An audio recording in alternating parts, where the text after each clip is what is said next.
Conference है तो question हम सिर्फ प्री सीरीज रिलेटेड सारे लेंगे। तो आप सबसे रिक्वेस्ट है कि क्वेश्चन रिपीट ना करेगा। टाइम हमारे पास थोड़ा सा शॉर्ट है तो हम कोशिश करेंगे कि मैक्सिमम जर्नलिस्टों को हम कवर कर सकें। जी मैं सभी आपसे पूछना चाहूंगा कैसी रही आपकी साउथ अफ्रीका से, देन अब हम कंटिन्यू कर रहे हैं जिम्बाब्वे के लिए, तो कैसा देख रहे हैं आप इसको?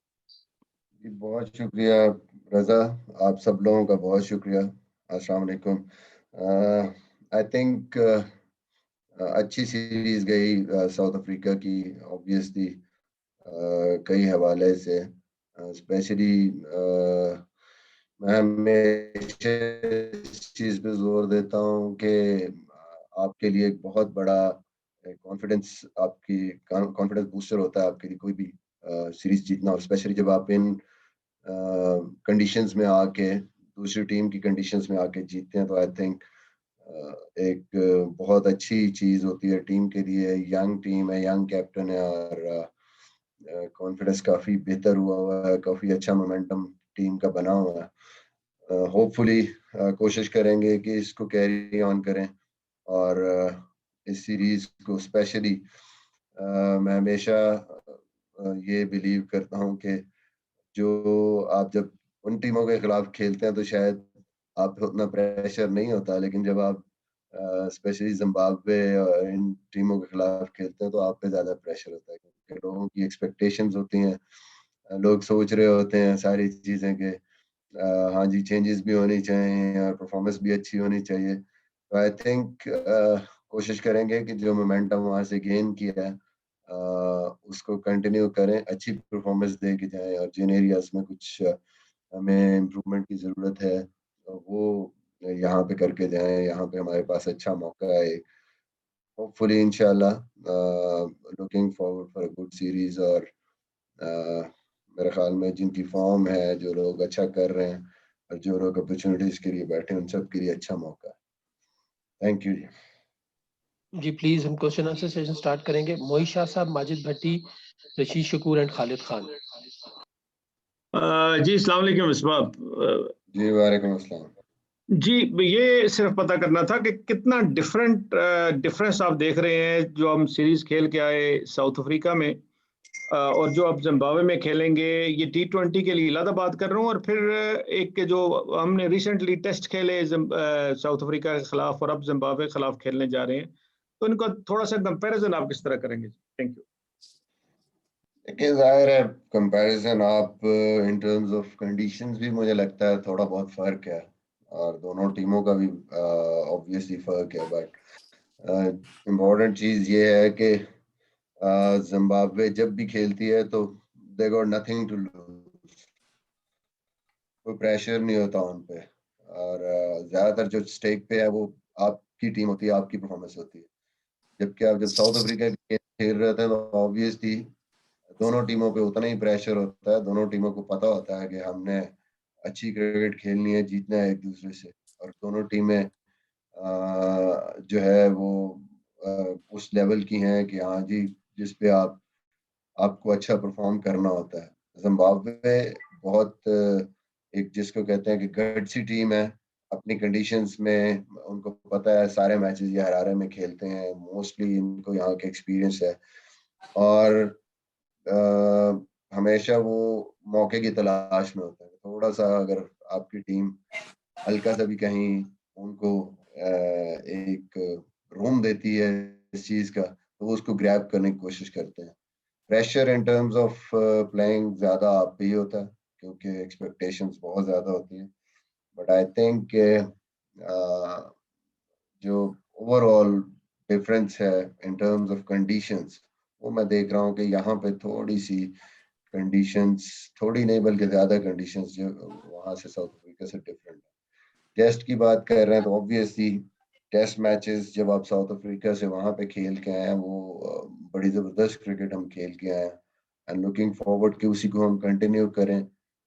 टेस्ट मैच आपके लिए हर मैच इम्पोर्टेंट होता है, और आप चाहते हैं कि आप जिस तरीके से टीम अब जीतती हुई जा रही है और थोड़ा कॉन्फिडेंस बिल्ड होना शुरू है, उसको कैरी ऑन करें। ऑब्वियसली फिर मैं कहूँगा कि conditions little bit different Pakistan से। यहाँ पे यहाँ पे भी बाउंस उतना ही हो, और पिचेस थोड़ी क्योंकि बहुत ज़्यादा यहाँ पे क्रिकेट होती है, हरारे में सारी क्रिकेट, डोमेस्टिक भी यहीं पे हो रही है, तो पिचेस भी स्लाइटली डिफरेंट होंगी। पाकिस्तान से हो सकता है थोड़ी बहुत मिलती जुलती हों और बाउंस ज्यादा हो यहाँ पे, क्योंकि ये हरारे स्पोर्ट्स क्लब में बाउंस हमेशा से ज्यादा होता जी अस्सलाम वालेकुम मिसबा। है। जी वालेकुम अस्सलाम। अच्छा मिसबा भाई, अब चूंकि T20 वर्ल्ड कप से पहले पाकिस्तान ने जो 14 T20 इंटरनेशनल खेलने हैं, उनमें 3 मैच ये भी शामिल हैं जिम्बाब्वे के। तो जी जी जो बेंच स्ट्रेंथ है हमारी, उसके बारे में कुछ दिन से पाकिस्तानी मीडिया में भी आ रहा है कि कुछ नए लड़के आप ट्राई करने जा रहे हैं इस सीरीज में। और कल रात को जब लोग तरावी पढ़ के आए और सहरी से पहले सोना चाह रहे थे, तो पीसीबी ने अचानक शाहीन शाह अफरीदी का एक छोटा सा वीडियो क्लिप रिलीज कर दिया, जिसमें वो कह रहे हैं कि मैं वर्कलोड मैनेज कर रहा हूं और मैं फिटनेस का मेरा कोई इशू नहीं। आई डोंट नो कि लेट नाइट उस वीडियो को इशू करने का क्या मकसद था पाकिस्तान क्रिकेट बोर्ड का, क्योंकि उस वक्त तो मीडिया की दुकानें भी सारी बंद हो गई थी, टेलीविजन भी, वो सारे पॉलिटिकल शोज चल रहे होते हैं। तो चांसेस हैं कि अब इस सीरीज में हम अपने कुछ नए लड़कों को आजमा लें, ताकि हमें पता चल जाए कि हम आगे किन लोगों को ले जा सकते हैं और किन लड़कों को यहाँ खुदा हाफिज कह के अगली सीरीज में फिर और नए लड़के लेकर टीम में डालें। देखिए, सबसे इम्पोर्टेंट चीज जो है वो आपके लिए, ऑब्वियसली आप जिसको भी लेके आते हैं, जो भी आपकी टीम में होता है, आप चाहते हैं कि सबको चांसेस दें, लेकिन उससे भी इम्पोर्टेंट चीज आपके लिए ये भी होती है कि आप ये नहीं चाहते कि आप खामखा की चेंजेस कर लें और बाद में किसी ने, जो मशवरे देने वाले हैं, किसी ने रिस्पॉन्सिबिलिटी नहीं लेनी है। कहने को तो उन्होंने यही कह रहे हैं कि बेंच स्ट्रेंथ सारी खिला दें, सबको बिठा दें और नए खिला दें। जब कुछ परफॉर्मेंस 19-20 होगी तो कोई बंदा उसकी रिस्पॉन्सिबिलिटी लेने के लिए तैयार नहीं होगा। उसका जवाब सिर्फ कप्तान को और टीम मैनेजमेंट को ही देना होगा। तो मकसद ये है कि आप प्लेयर्स को ट्राई आउट करते हैं, बट आप कोशिश करते हैं कि ऐसा कम्बिनेशन बनाए कि आपने मैचेस भी जीतने हैं, सीरीज भी जीतनी है। तो होपफुली इंशाल्लाह जिन लड़कों को हमने ट्राई आउट करना है उस कम्बिनेशन में, उनको जरूर देखते हुए, सारी चीज़ों को देखते हुए कम्बिनेशन बनाएंगे और कोशिश करेंगे कि इसको थोड़ा सा रोटेशन करें और लड़कों को चांसेस मिले। जहाँ तक शाहीन की बात है, देखें, सारी दुनिया को हमसे ज़्यादा फिक्र है वर्कलोड की उसकी, और हमें नहीं पता कि हम अगर उसके प्रैक्टिस के ओवर भी एक एक चीज़ काउंट कर रहे हैं, एक एक चीज़ उसकी रिकॉर्डेड है हमारे पास, कितने ओवर्स करने हैं, क्या करना है। तो जाहिर है हम भी उस चीज़ को देख रहे हैं और हम सारी चीज़ जहाँ ज़रूरी है पाकिस्तान के लिए वहाँ उसको ज़रूर खिलाते हैं। जहाँ पे उसके लिए ज़रूरी है रेस्ट, तो इंशाल्लाह उसको ज़रूर देंगे। तो मेरे ख्याल में लोगों को इस चीज़ की फिक्र करने की ज़रूरत नहीं। अस्सलाम वालेकुम Misbah.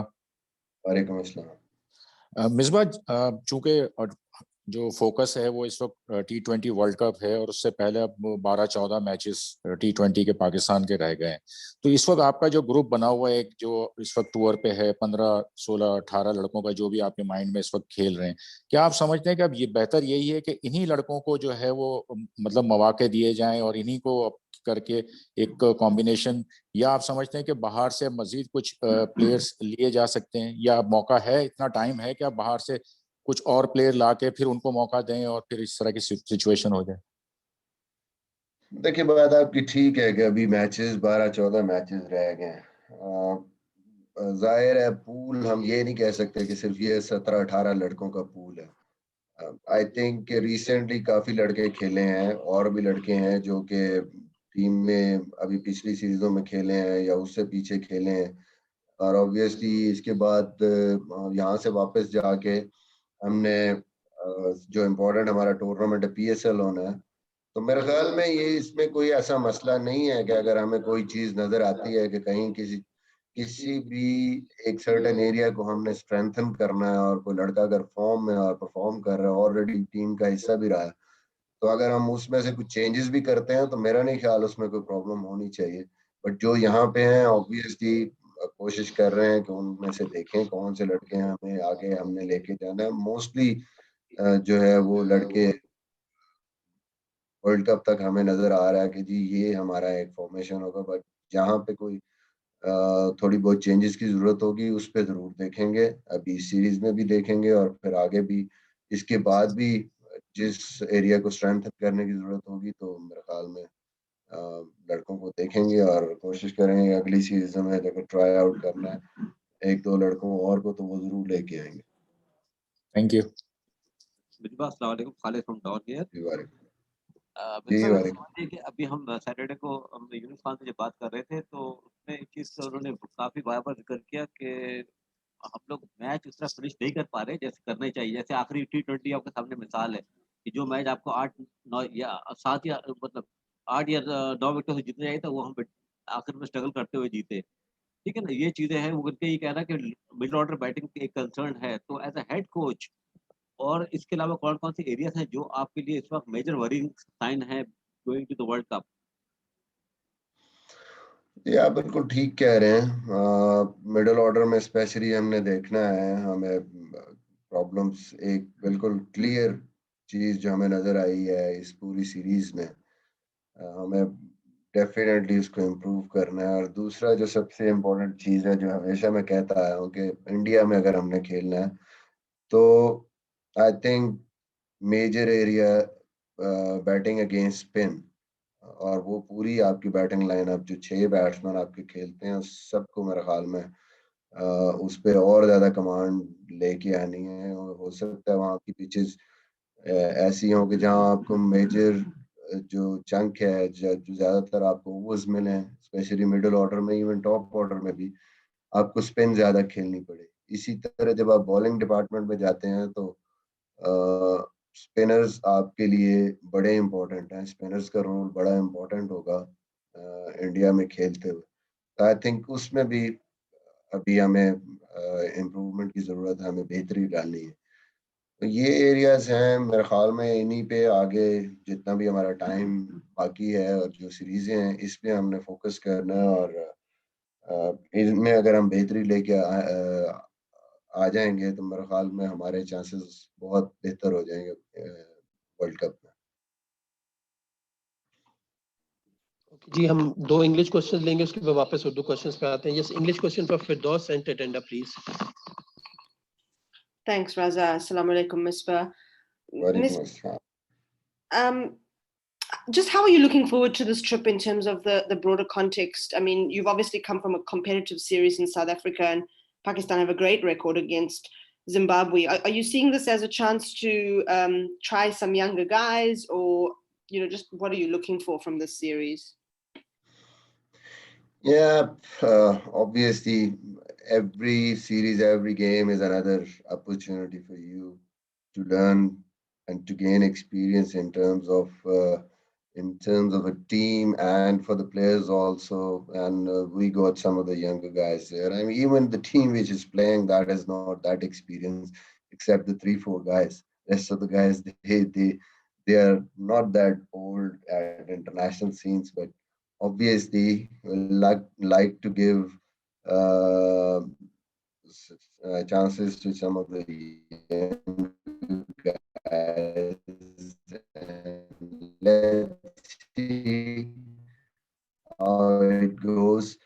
And obviously, but at the same time, Zimbabwe, they they are a gutsy side, and they're always there to look for an opportunity where they can grab and win game here and there. So we'll be very much aware of that because uh, everything is at stake for us. So they got nothing to lose in that sort of situation. They come out with play without pressure. All the pressure is normally on the sides playing against them. So hopefully we play our best cricket and we play up to our standards and try to just win the series and try to win the games. Yes, Tetenda, you can ask a question, please. All right, thank you so much. First of all, just want to say welcome to Zimbabwe, Misbah. It's always great to have Pakistan in the country. So my question is loosely related to Firdos's question.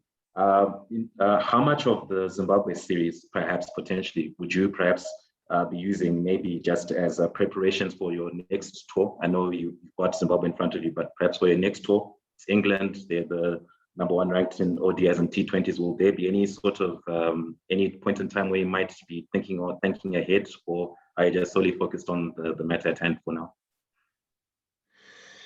Yeah, obviously, I already just mentioned that it's an opportunity for us, but at the same time, it's important for us to win the games and win the series. So we'll be definitely focusing on that. And with that, if we can just give chances to the younger players who haven't got chance, the players who are still young and haven't played much of the international cricket, I think it's a good opportunity for them to gain confidence, perform here, and going into the next couple of series, especially in England, and then they are going to play in the PSL. So it's good for them if they perform here and get some rhythm back. And obviously, it's always important to win, and that is, I think, something which we definitely looking forward in this series also. And then obviously the other things, preparations for the future, going into the World Cup, whatever we can do for the team. Yes, Tawanda, you can ask a question, then we come to the question, please.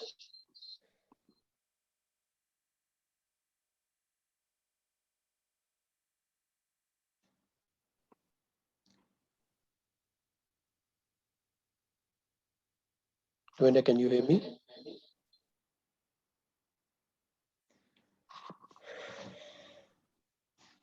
Okay, we'll move to the questions, please. Ji Faizan, Ans, Abbas and Shahzad Malik. Thank you Raza. Misbah भाई, जिस तरह बात थोड़ी सी पहले भी आपने तस्करा किया कि मिडिल ऑर्डर एक है कंसर्न, वहाँ पे प्रॉब्लम आ रही है, तो स्ट्रेटजी टुवर्ड्स वर्ल्ड कप हम किस तरह जाने जाएंगे? क्या ऐसा होगा कि कहीं हम कुछ सीनियर तजुर्बाकार प्लेयर्स को दोबारा वापस लाने का सोचेंगे? I am not taking names, but क्या ऐसा कुछ जहन में है, या आप नए प्लेयर्स को ही आजमाते हुए मिडिल ऑर्डर को बेहतर करने की जाने पड़ेंगे?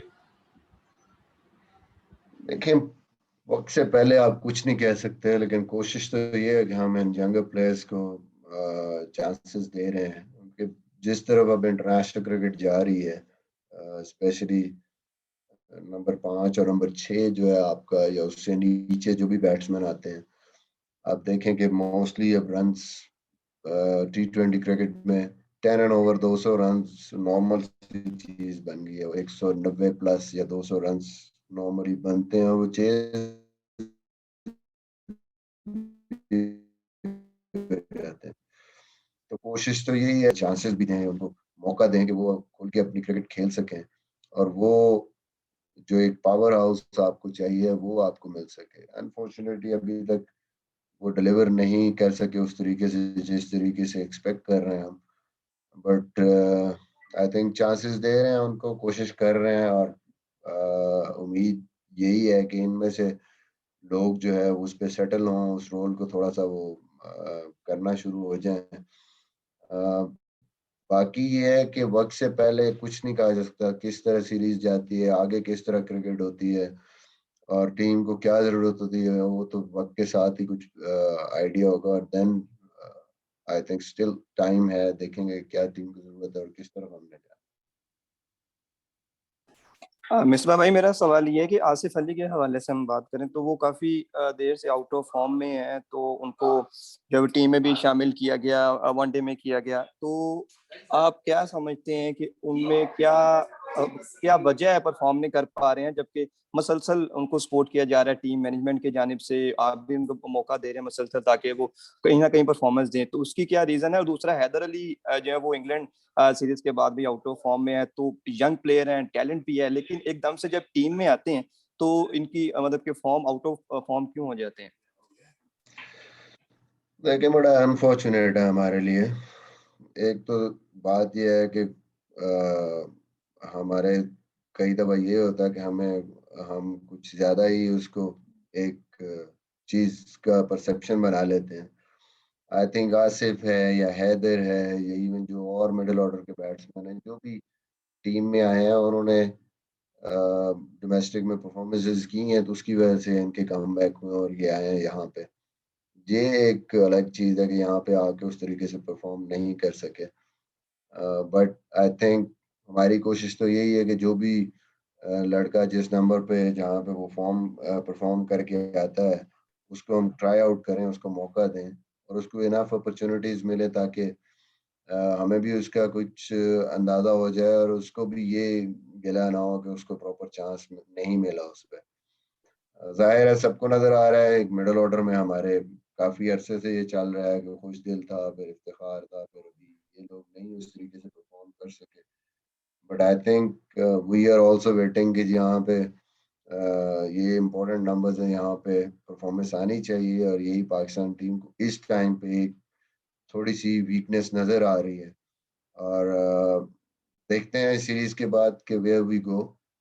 आई थिंक पोटेंशियल है इनमें, मे बी वो जो अडॉप्ट करना होता है वहां से डोमेस्टिक क्रिकेट से यहाँ पे आके वो अभी तक नहीं कर पा रहे। बट जाहिर है हमें भी उम्मीद होती है, उम्मीद पे इन सबको चांसेस देते हैं कि इनमें से कोई इनमें पोटेंशियल है तो परफॉर्म कर सकते हैं and obviously they can do better for the team. Thank you. Hello जी मिसबा। जी जी हाँ जी, आवाज़ आ रही? जी हाँ, आ कुछ रही है। महबूब। अच्छा, मेरा सवाल ये था कि यूनुस खान ने जो लास्ट इंटरव्यू था अपना उसमें उन्होंने कहा था कि डोमेस्टिक क्रिकेट का जो पस मंजर अगर खिलाड़ियों का नहीं होता तो उसकी वजह से वो थोड़ी प्रॉब्लम होती है उनको एडजस्ट करने में इंटरनेशनल क्रिकेट में। तो PSL से जो डायरेक्ट प्लेयर लिए दबे लफ्जों में उन्होंने इसको भी जो मुखालफत की, तो इस हवाले से फिर आप क्या कहेंगे? देखिए बात ये है कि ये तो आइडियल सिचुएशन है ना कि कोई डोमेस्टिक क्रिकेट में जिसने परफॉर्म किया और फिर PSL में भी बिगर स्टेज पे ताकि उसका टेम्परामेंट वहाँ पे चेक हो जाए, वहाँ पे परफॉर्म किया हो किसी बंदे ने और फिर वो इंटरनेशनल क्रिकेट में आए और उसके चांसेस फिर ज्यादा परफॉर्म करने के होते हैं। बट अनफॉर्चुनेटली हमारे ये जितने भी प्लेयर हैं जो यहाँ पे आए हैं इन्होंने PSL में भी परफॉर्मेंसेस की हैं। एक दानिश अजीज को अगर छोड़ें तो डोमेस्टिक में उसने T20 में रन्स किए हैं, वनडे में रन्स किए हैं। आसिफ ने भी आपकी डोमेस्टिक क्रिकेट में भी रन्स किए हैं और काफ़ी अरसे से वो खेल रहा है और उसने काफ़ी क्रिकेट खेली है। पाकिस्तान से भी बहुत अरसा हो गया उसको। इसी तरह जो बाकी प्लेयर्स भी हैं वो भी मेरे ख्याल में खेलते हुए आ रहे हैं और डोमेस्टिक में परफॉर्मेंस उन्होंने की हुई है। जाहिर है जब आपको फॉर सर्टेन नंबर्स कई दफा ये होता है कि आपके पास प्लेयर्स नहीं होते तो आप थोड़ा सा किसी न किसी प्लेयर को जल्दी भी लेके आते हो वहां पे। आई थिंक जो हमारे पहले भी मिडिल ऑर्डर में प्लेयर्स सारे खेले हैं उनके भी डोमेस्टिक के रिकॉर्ड्स बहुत अच्छे हैं और उन्होंने परफॉर्मेंसेस अपने वहां पे की हुई है। बट वही चीज है, समटाइम्स आपके जो एक्सपीरियंस प्लेयर्स या खेलते हुए भी आ रहे हैं वो उस तरीके से डिलीवर नहीं कर पाते इंटरनेशनल क्रिकेट में आके। और ये एक वाकई सही बात है, लग्जरी है आपके पास कि अगर आपके पास for years and years at least को 3-4 सीजन्स परफॉर्म किया हो लड़कों ने, स्पेशली बैट्समैन, और वो उन परफॉर्मेंसेस के बाद मेच्योर होकर जब इंटरनेशनल क्रिकेट में आते हैं तो ऑब्वियसली उनके चांसेस ज़्यादा होते हैं परफॉर्म करने के। लेकिन इसका ये मतलब नहीं है कि जितने भी यहाँ प्लेयर्स आए हैं वो उस बैकग्राउंड के बगैर आए हैं। आई थिंक मोस्टली प्लेयर्स वहाँ पे परफॉर्म करके ही आए हैं।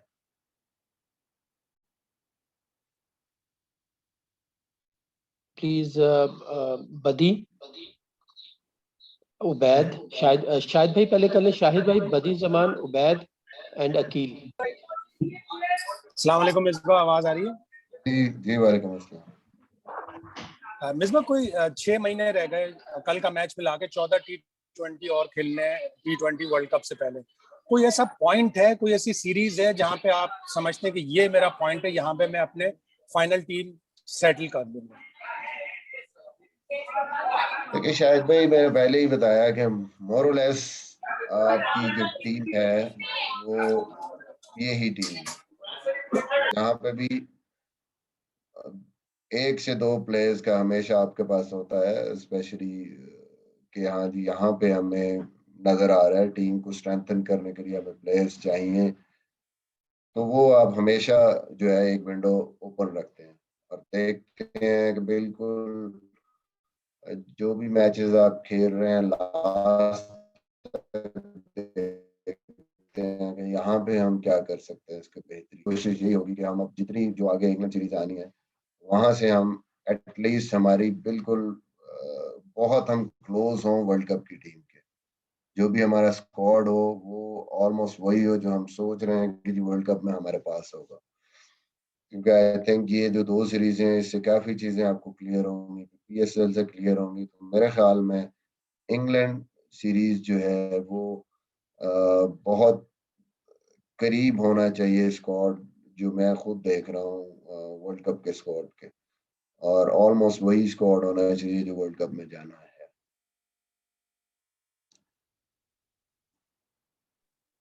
अच्छा मिसबा भाई, बदियुर रहमान बात कर रहा हूँ। ये थोड़ा सा आपने कहा था कि जब भी हम बहुत ज्यादा तब्दीलियां करते हैं, नए लड़कों को लेकर आते हैं, तो फिर तनकीद भी शुरू हो जाती है और हार का मलबा या तो हेड कोच, मैनेजमेंट या कप्तान पे डाल दिया जाता है, फिर कोई जिम्मेदारी कबूल नहीं करता। क्या इसी चीज का खौफ है कि हम जो है एकदम जो है वो नए लड़के ऐसी टीम के साथ जिसके साथ 14 मैच खेले और 14 ही जीते हुए नहीं उतार रहे? दूसरा, शुएब मलिक को आप ला रहे हैं। ना तो मैं चीफ सेलेक्टर हूँ भाई, ना मैं कप्तान हूँ। आई थिंक ये सारे जब बैठेंगे और देखेंगे कि हाँ जी क्या चीज जरूरत है, फिर ही को फैसला होगा। और खौफ जो है, खौफ तो नहीं आप कह सकते, लेकिन ऑब्वियसली जो सबसे मेरे ख्याल में इम्पोर्टेंट चीज होती है, कोई भी आप सीरीज खेलते हैं, मैच खेलते हैं, वो आपके लिए जीत होती है। और ऑब्वियसली सबसे पहले आप उसको देखते हैं कि हाँ जी मैंने ऐसी टीम खिलानी है, ऐसा कॉम्बिनेशन खिलाना है कि मैंने मैच जीतना है, मैंने सीरीज जीतनी है। ऑब्वियसली आप अपनी स्ट्रेंथ को लूज ना करते हुए जो भी रोटेशन करते हैं टीम में और उसको कोशिश करते हैं कि बाकी प्लेयर्स को भी आप चांसेस दें। नो डाउट कि जो भी प्लेयर आता है यहाँ पे वो हम समझते हैं कि वो कैपेबल है किसी को भी रिप्लेस करने के लिए, but at the same time हमें ये भी देखना चाहिए कि ये जो हमारी टीम खेल रही है इसमें एक्सपीरियंस लड़के कम है। जितने भी जो अब रेगुलर भी खेल रहे हैं उन लड़कों को, उनको भी को खेलते हुए बहुत ज्यादा टाइम नहीं हुआ। तो जाहिर है इन सारी चीजों को देखते हुए और सारे जो भी हर तरफ से सारे एंगल्स को सोचते हुए कोशिश यही होती कि लड़कों को चांसेस मिले और at the same time team की जो जीत है उसको भी जो है कंप्रोमाइज ना किया जाए। अस्सलाम वालेकुम मिसबा भाई, उबैद अमान बात कर रहा जी हूँ। वालेकुम। मैं आसिफ अली के हवाले से बात करना चाहूँगा। घर से पहले भी बात हुई है, लेकिन उनको बहुत ज़्यादा मौके दिए गए और सबसे ज़्यादा जो उनके नाकामी के बाद जो क्रिटिसिज्म होता है वो मिसबाह उल हक पर होता है कि मिसबाह उन्हें बहुत सपोर्ट करते हैं और उनको चांसेस दे रहे हैं। तो क्या आप कोई नए ऑप्शन की तरफ जाएंगे या आप मजीद आसिफ अली को ही ट्राई करेंगे? देखिए बात यह है, आसिफ अली भी मेरे लिए वैसे ही एक प्लेयर है जैसे बाकी प्लेयर है। आई थिंक कि सिलेक्शन कमेटी ने, जाहिर है खाली मैं तो सिलेक्शन कमेटी में नहीं हूँ, सिलेक्शन कमेटी ने आसिफ को अगर चांस दिया तो उसकी परफॉर्मेंस पे दिया। और इतने ज्यादा मौके, मतलब ये सारे बैट्समैन ऑलमोस्ट 2-3 मैच खेले और आसिफ ने भी 3 मैच खेले, दानिश 2 मैच खेल चुका है। तो कई दफा ये होता है कि मुझे तो खैर वैसे ही जो परफॉर्म नहीं कर रहा वो मैं उसी को सपोर्ट कर रहा होता हूँ। ये तो मेरे पे खास करम है मीडिया का भी और लोगों का, जो परफॉर्म कर रहा होता है उसके साथ तो मेरा कोई ताल्लुक नहीं होता, वो मेरी टीम का हिस्सा नहीं होता। ये तो खैर शुरू से ही मेहरबानी है मेरे पे लोगों की, किसी ने किसी और का नाम जो परफॉर्म कर रहा है वो मेरे साथ नहीं जोड़ा, आसिफ बेचारे से नहीं हो रहा तो उसको जो है ना मेरे साथ जोड़ दे। तो ऐसी कोई बात नहीं है, हमारे लिए सारे प्लेयर बराबर हैं, सारे उसी तरह इम्पोर्टेंट हैं जिस तरह के आसिफ है। और दुआ कर रहे हैं और इनको सपोर्ट कर रहे हैं कि जो भी इनमें से परफॉर्म करे पाकिस्तान टीम के लिए, पाकिस्तान टीम के लिए बेहतर होना चाहिए, पाकिस्तान के लिए बेहतर होना चाहिए। Thank you. जी अकील भाई प्लीज क्वेश्चन करिएगा।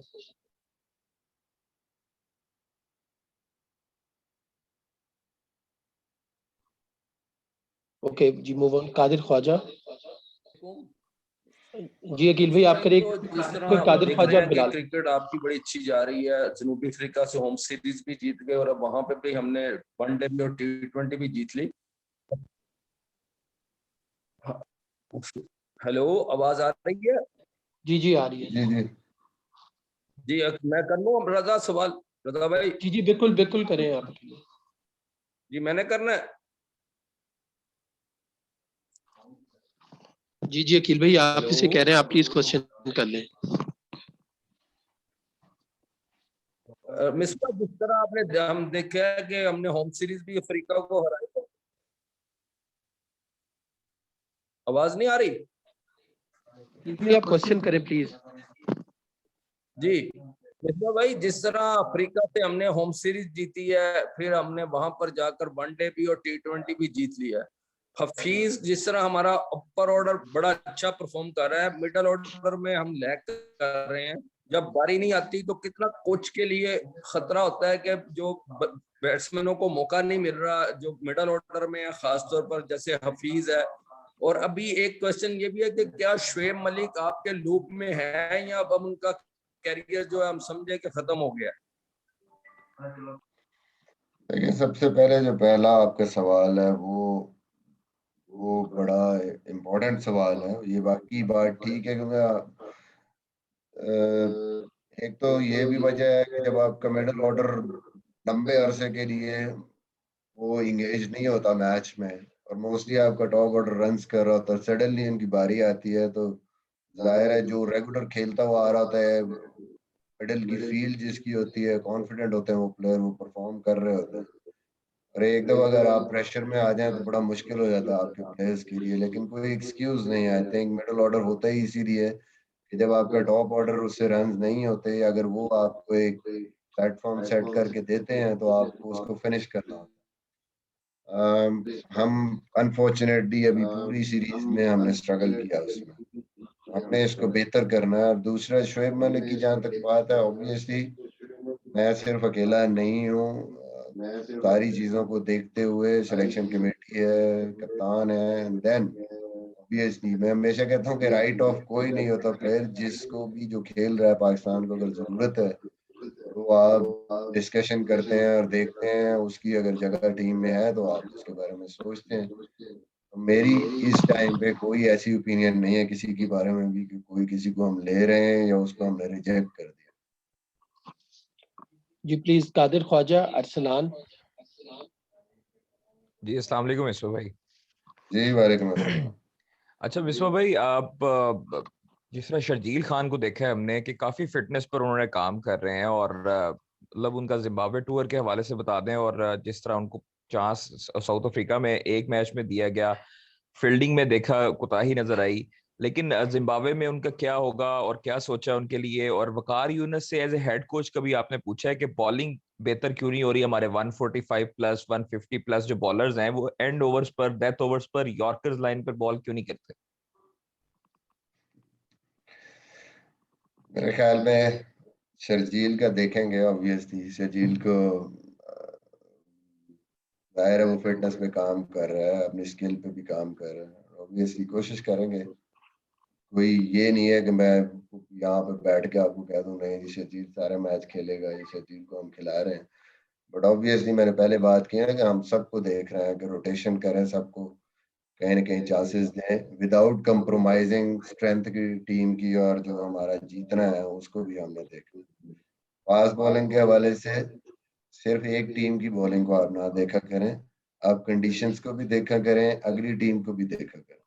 आपने देखा कि साउथ अफ्रीका अपनी कंडीशंस में पूरी स्ट्रेंथ के साथ भी खेली है तो 300 से ऊपर ही रन हुए वनडे में, और T20 में 200 रन हुए हैं, 200 भी चेज हो गए। आई थिंक उस हवाले से ये जरूरी नहीं कि आप देखेंगे जी हमने 140 रन ही देने हैं।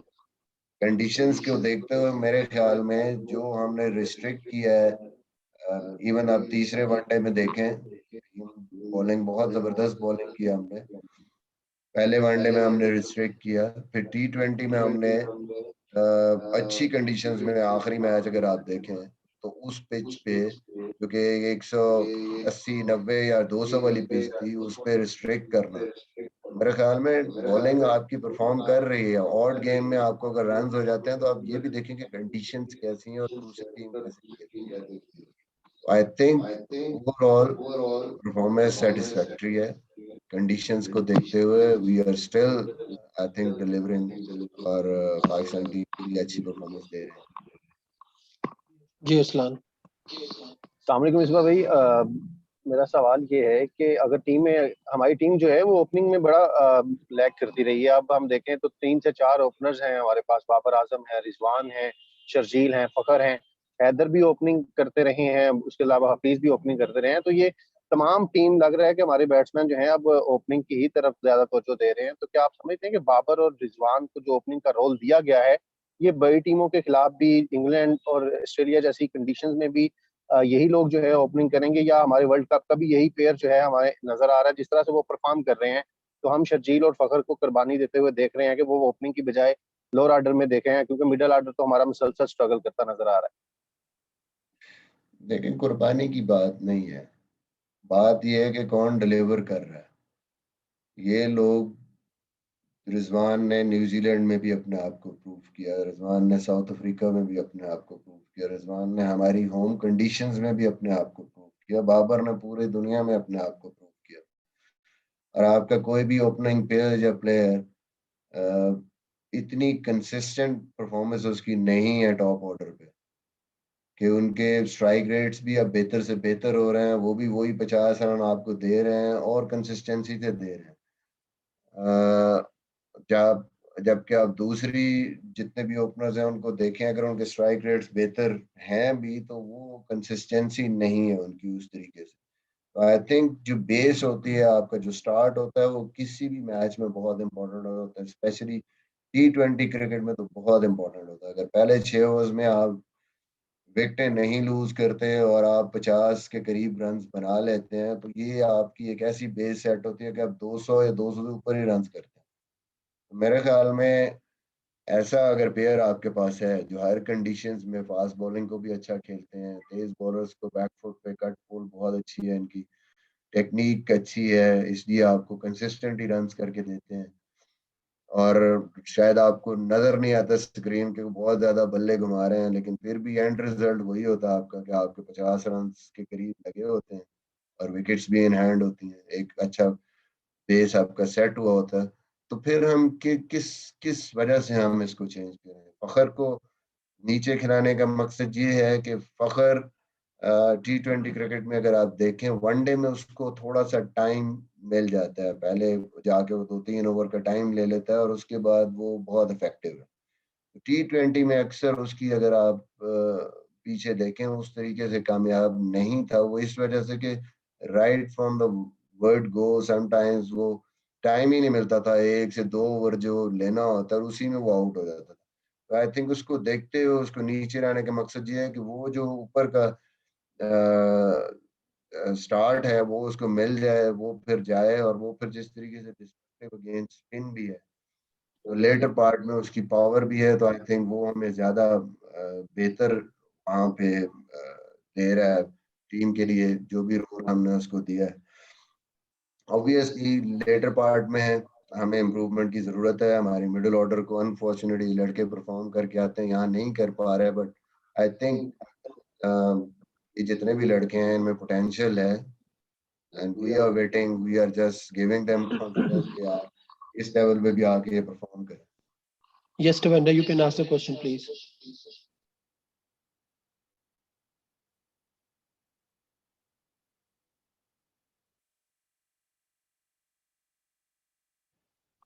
Tawanda, can you hear me? Okay, yes, thank you. So just my second question. Just wanted to ask, I know about Baba Azam. You have spoken before about how you wanted him to.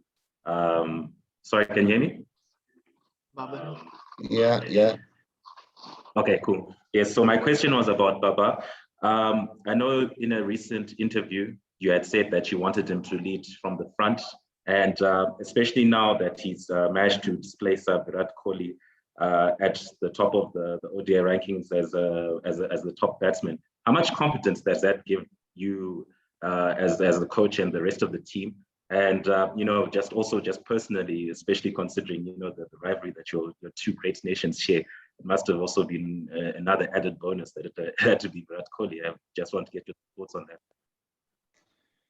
Yeah, it's very important. Always believe, being the captain of Pakistan team, always believe that it's very important for your decision making, that as a batsman, you are contributing and you are contributing heavily for your team, because that gives you confidence, and then your decision making always becomes good. You feel more confident in taking decisions.